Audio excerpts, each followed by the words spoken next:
তারা আসে, এসে এরকম ওদের কণ্ঠে যখন কোনো কবিতা শুনি বা গান শুনি, তখন আমার অনেকটা আমার হিংসা হয়।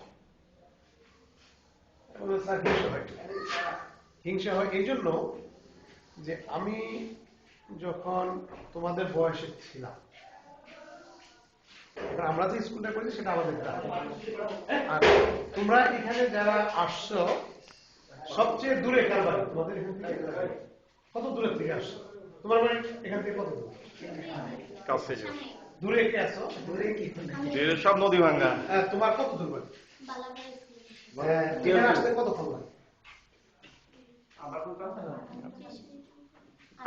আধা ঘন্টা। কিভাবে আসো তুমি? হেঁটে আসো। আমার যে স্কুলটা ছিল আমাকে 1 ঘন্টা হাঁটতে হবে, মানে আমি যখন স্কুলে পড়েছি 1 ঘন্টা হেঁটে। আর বর্ষার দিনে কি হতো জানো, আমাদের ওই জায়গাটা একটু নিচু জায়গা, বর্ষার দিনে আমাদের নৌকা দিয়ে দিতে হবে। সেই নৌকা মধ্যে আমরা ছাত্রছাত্রীদের সবাই মিলে নৌকার যে দাঁড় দিয়ে প্রায় 1.5 ঘন্টা নৌকা দিয়ে আমরা স্কুলে, সেখানে এত কষ্ট করে কিন্তু আমরা এই পর্যায়ে আসছি। এখন সেখান থেকে আমরা ইউনিভার্সিটিতে গেলাম, ইউনিভার্সিটি থেকে দেশের বাইরে গিয়ে পড়াশোনা করলাম।